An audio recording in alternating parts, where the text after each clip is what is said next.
Okay, Si. So one of the questions that we're often asked as teachers in class is about understanding the different forms and understanding them through where we put our feet. Could you just go through the stance continuum and also explain which kinds of stance go with which moves of the form? Okay, yes, I can. If you look down at my feet, so our usual stance is when our feet are parallel, so my feet are shoulder width beneath my body.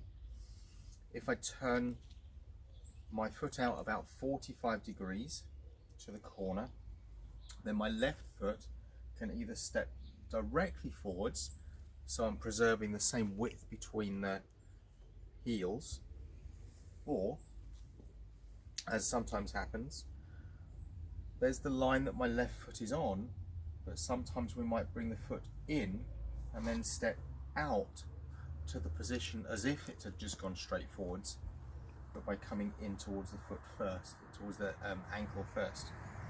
And this we just simply call a forward stance. Sometimes it's called a bow stance, short for bow and arrow stance.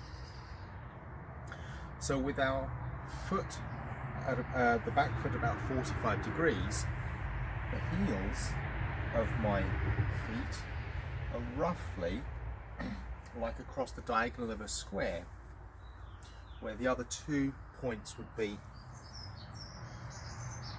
drawing a box. Some stances, such as the first movement of the 5-section form, the parting of the wild horse's mane, have a slightly wider stance. So if I put my foot just simply wider, it's too much of a stretch.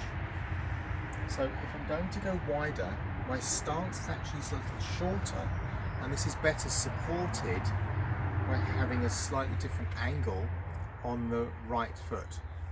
So my foot, instead of turning to 45 degrees, has only turned to maybe 30 degrees from the front, and this more easily supports a wide step with the heel, because this movement is about moving across the space.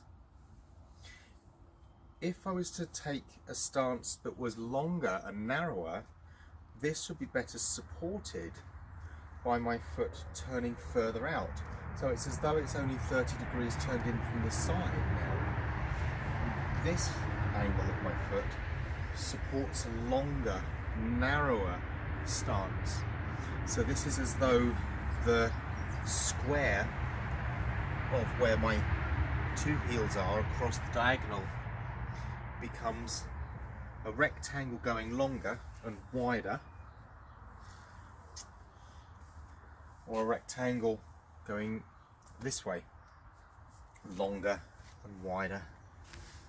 And so those are the 2 major stances. This stance is used for single whip and for fan through the back. The wider step is really only used in parting the wild horse's mane, and that mid-range step, where my back foot is turned out to 45 degrees, is used for brush, knee and push, pung, lu, ji, an, and fair maiden works at shuttles. Thank you very much.